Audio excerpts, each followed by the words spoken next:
For joining me once again here on Talkin Fight for another episode of Boxing News Today.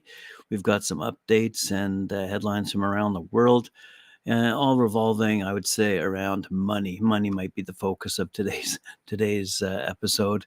Bear with me, though. I will offer some results, primarily out of Japan and Germany.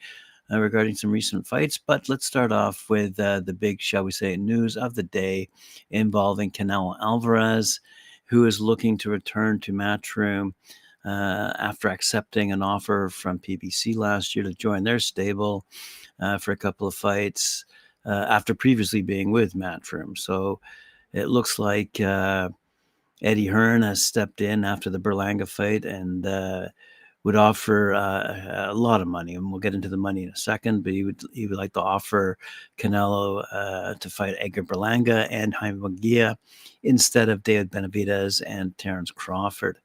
So the money's nothing to sneeze at, by the way. So it seems like PBC were offering in the range of $35 million to Canelo to fight Munguia. It seems like he was offering $55 million, I think, to possibly face one of the other American fighters. But that wasn't really the kind of money that Canelo was interested in. He was more interested in, apparently, the $100 million range, shall we say. So now, is that Saudi money, or is that going to be made available through Amazon and PBC? And the answer is no. So it seems like Canelo is going to leave PBC and their deal with Amazon and rejoin for a couple of fights, Matchroom and DAZN for money. And quite frankly, when you're talking about who says what, this is all being reported by Fernando Schwartz out of Mexico. Canelo does not accept another. Canelo threatened Al Heyman and PBC otherwise. Charlo will not fight. This is what Canelo said, and I quote, well, it's not Jermal. Well, if it's not Jermal, then there's no fight in May. So apparently PBC were offering not offering Jermal Charlo, and obviously not offering the right amount of money either. Berlanga might be a good fight because I think he's Puerto Rican, not mistaken. So there might be some good interest out of the East Coast of the States and maybe the Southwest with respect to Canelo fighting. But, when you take a look at who's fighting who these days and how much money is being thrown around, it's getting a bit ridiculous at the top of the pile. You might take a look at some recent fights and what has happened. As I look at my various screens here, I see that we've got quite a few examples of fights and how much money has been made most recently. Take a look at I don't know how much Berlanga made by knocking out Patrick McCrory over the weekend there. And then putting himself, ahead of the pile, so to speak, ahead of Benavidez, ahead of Munguia, and even Jermal Charlo in the Canelo Alvarez sweepstakes. So maybe Berlanga does have a chance, especially seeing he's with the Matchroom people, and so it's going to be interesting to see what happens on the Canelo front. And from a fighting perspective, Munguia is pretty. Well, I'm going to say it. He's easy for Canelo. But it won't sell. It won't sell in the States.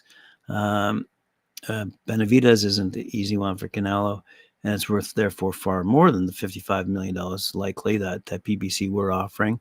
And as I said before, probably in the $100 million range, but that's certainly out of the range of, I would imagine, Amazon, who realistically, don't want to deal with that kind of money for a boxing match. It is a high risk venture for them. If Canelo declines the offer from PBC, which he has done now, and is now sorting things out with Matchroom, it would allow Benavidez, by the way, to move up to 175 and face Alexander Govzik. I think we mentioned this last week, for the interim WBC title and a mandatory spot to put himself in a position to challenge for the undisputed championship against Beterbiev and Dmitry Bivol. Whoever wins that one going up against Benavidez. That would be a really good fight. That would be worth a lot of money. And it might be interesting to see if the Saudis would be putting up money for that as well. So, I think that's probably why Canelo is thinking, hey, man, shouldn't I be getting that $100 million? Shouldn't I be fighting in Saudi Arabia? But it will be interesting to see what the Saudis have to think about all this. Can he command that kind of money from the Saudis? I mean, yeah, maybe. Yeah, maybe. I mean, that's as far as I'm going to go on that one.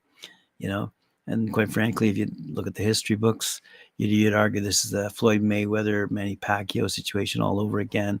But again, that was considerably larger in the boxing audience's point of view, and far more entertaining anyway. But I mean, who is Canelo Alvarez after all? He's someone who's picked and chosen his fighters as he's moved forward in his career, and he's nearing the end of his career, quite frankly, as we all know. So who will he fight? He'll fight who he wants to, but will that command the kind of money that he wants? And will it generate the kind of reach he wants? Will it cement his legacy? I am not sure. Those are questions that remain to be answered. So speaking of Beterbiev, and Googling around the internet, I see that with respect to his fight against Callum Smith, again, there you have Beterbiev fighting out of Montreal. Now he might have moved to Las Vegas, but anyway, and Callum Smith fighting out of England. Those two fighters were, looking at a purse of just slightly over $2 million when they recently fought. So how did it all break down? Top Rank, having secured those rights with that winning bid of, I think it was $2.1 million, set the financial terms for the clash. Beterbiev, who's the IBF, WBC, and WBO light heavyweight champ, was set to receive $1.3 million, the lion's share of that 70% of the 90% available on that winning bid. Smith, ranked number 3 by the ring in light heavyweight category, would have taken home $500,000, making up that 30% of the 90% bid. So, when you look at the money at the end of the day, there's Beterbiev battling Callum Smith for less than $2 million. And now you're talking Canelo in the range of not 55, but $100 million. And if you want to take it one step further, let's bring Tyson Fury into the mix here. I remember Bob Arum saying a while back, if the Saudis were to offer Tyson Fury $100 million, he'd simply laugh at them. That's a laughable amount of money for Tyson Fury. And it's more in the range of $200 million to get Tyson Fury in the ring over in Saudi Arabia. So $200 million versus the $2 million that Beterbiev and Callum Smith were fighting for, just to give you an example of the purse monies that are available. So speaking of purse monies that probably were pretty low, I'm guessing here, heavyweights Victor Faust and Igor Shevasdusky scored early victories at the Black Wolves Fight Club in Germany recently after a long break due to a back injury. Faust, now 12-1, scored a 4th-round TKO over Marcus Amuda, who's now 25-13. Faust dropped Amuda in round 2 and finished him in round 4. Faust, by the way, was coming off his first loss against WBA number 6, Linear Perot, 12 months ago. In the co-feature, as I said, heavyweight Igor Shevadusky, he's now 11-1, pounded previously unbeaten Adonis Bersha. He's now 7-1 for 3 rounds, and the bout was stopped at the beginning of round number 4. Shevadusky is returning after defeat against, you might recall, WBA number 1 rated Martin Bakole back in April of last year. So some good fighting out of Germany. And let's have a quick look here at another fight that took place. Let's see if I 48-year-old former world champion Celino Popofritas, 41-2, by the way, 34 knockouts, returned to the ring to demolish 198-pound bodybuilder Kyber Bam Bam in 1 minute at the Rio Sao Paulo Arena in Sao Paulo, Brazil. Freitas dropped Bam Bam with a left hook in the first 15 seconds and then finished him with a barrage of punches, including a brutal rabbit punch when Bam Bam turned his back.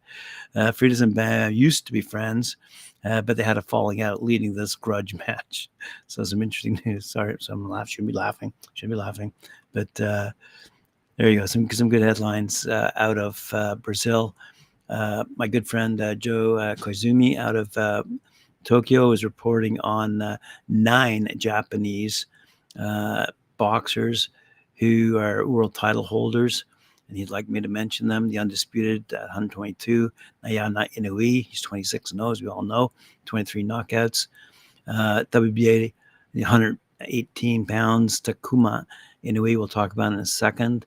WBO, 118 pounds, Junto Nakatani, we'll talk about him in a sec. 27-0, by the way, 20 knockouts. WBA 115-pounder, Kazuto Ioka, 31-2-1. WBO 115-pounder, Kozai Tanaka, 20-1. WBA 112-pounder, Sergo Yun Akai, 19-2-1.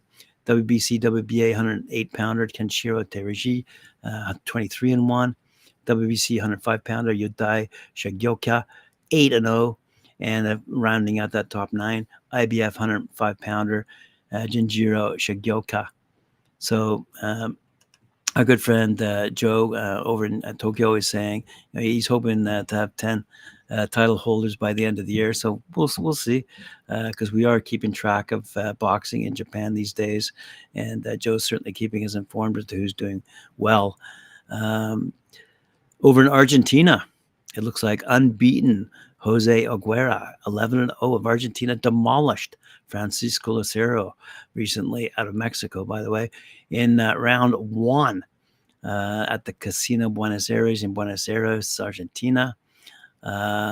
Midway through round number 1, Aguera caught Lucero with a quick left hook to the chin that sent Lucero hard to the canvas. Lucero beat the count, however, but Aguero quickly overwhelmed him with a high volume of punches against the ropes, promoting the referee to stop the bout. So Aguera retained his WBA Federatin super featherweight title, and the official time of stoppage was 1 minute 16 seconds. So I'm going to talk about the Takuma Inoue Ancajas, great Filipino fighter, in a second, because Inoue, that's Monsters. That's Monster's brother. He's the bantamweight. Takuma Inoue. He's now 19-1. And he beat the Filipino, and we'll talk about that in a second.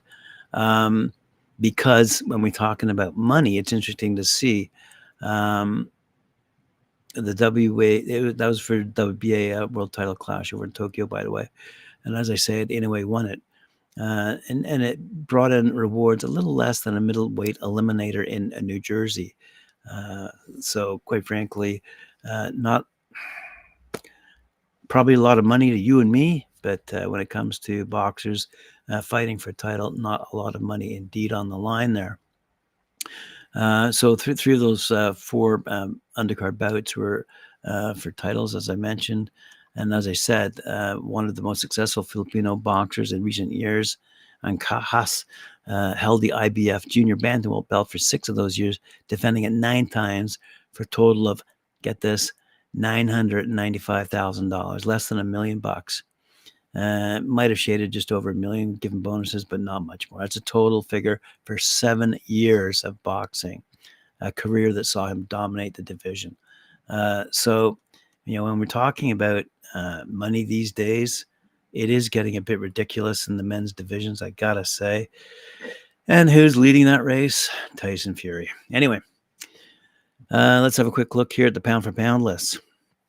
Out of Boxing News 247.com. Let's see. Since the inception, we saw fight fans, boxing fans, constantly debating the current pound for pound lists. Who deserves to be ranked at the top or closer to the top. There was no business being there, but somehow put there anyway, which brings us to the simply fantastic boxing card the fans were treated to this past weekend over in Tokyo, which I've just mentioned, where 3 world title fights took place, with each fight proving well worth watching, with some quite astonishing skills witnessed indeed. while Japanese stars, for a reason, Kosei Tanaka and Takuma Inoue both won great fights, looking great, uh, with both either winning another world title in the case of Tanaka or retaining one in the case of Inoue. The absolute shining star of the show was Junto Nakatini. Nakantini. Nakan Nakatini. Sorry, boys. An immensely blessed southpaw, apparently, a man who seemingly does it all, with him throwing sharp and accurate punches with both hands, with him displaying superb timing and accuracy, and with Nakatini launching zingy power shots. Nakatini has also shown he has a defensive reflexes of a cat.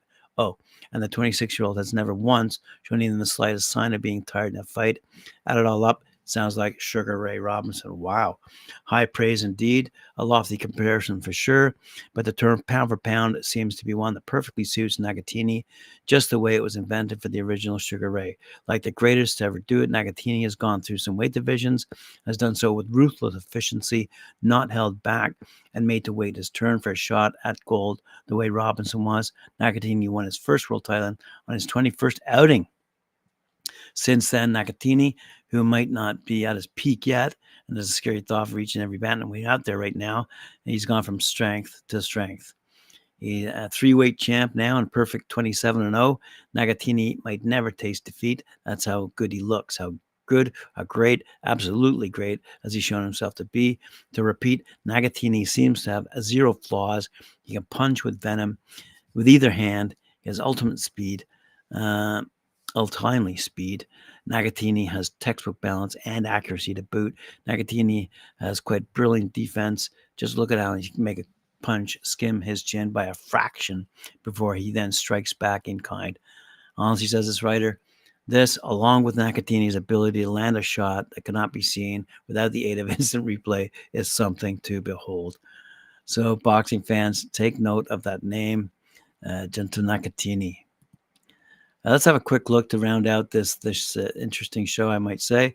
On the subject of money, let's take a look at Teofimo Lopez, who you might recall quit. So let's take a look at some of the money that he's made, because a lot of people say, well, how much do these guys make? I get comments all the time and questions all the time sent to me with respect to, me just simply reporting on news and headlines, results, quotes, quips. But, facts of the matter are how much, how much these guys making. Let's have a quick look then at Teofimo Lopez, because he's battled guys like, as we all know, Sandor Martin. Let's have a quick look here at that fight against Sandor Martin. According to sports payouts, he earned his fattest check for that Sandor Mountain fight. Sandor Martin, which he undertook back in 2022 at the Madison Square Garden, saw Lopez register a split decision victory and reportedly earned $3 million for the fight. Wow. In a 2021 fight, we all remember, against George Kambosos Jr., gave him his second biggest check back then, when while he lost the coveted title defense in New York, he went home with $2.1 million. Holy crap. His third biggest payday when he fought the Mexican Pedro Campa. Lopez fought for the vacant NABF and WBO International Super Lightweight title. And after winning that fight through 7th round technical knockout, took home $1.7 million. Wow. So just goes to show you how much these guys are making, and it's just up and down like a yo-yo. You're on a roller coaster ride, I gotta admit. In October 2020, Teofimo Lopez undertook his maiden title challenge, by the way, in Las Vegas. He entered the ring to unify the IBF light belt with Vasily Lomachenko, WBO and WBA titles. By winning the unanimous decision that night, the takeover Lopez earned $1.5 million. So last year, in his most recent fight against Josh Taylor, by the way, at Madison Square Garden, Lopez won the WBO and the Ring Super Lightweight Championship. And despite being the underdog against the undefeated champion, Lopez outclassed Josh Taylor, won by unanimous decision, and for that confrontation, earned a purse of $1.5 million. So I'm just thinking of that poor Filipino guy, Andahaz, making less than $1 million over 7 years. Anyway, like I said, Tyson Fury's looking at $200 million, and I haven't seen how much in recent days. these other fighters are getting paid over in Saudi Arabia. But it is worth looking at from a fun perspective, seeing I'll never make 1.00% of that kind of money. Anyway, thanks for listening to me today. Appreciate it. Remember to like, share, subscribe, hit that notification bell. We'll see you at 11 a.m. Eastern Time tomorrow here on Talkin Fight. Thank you.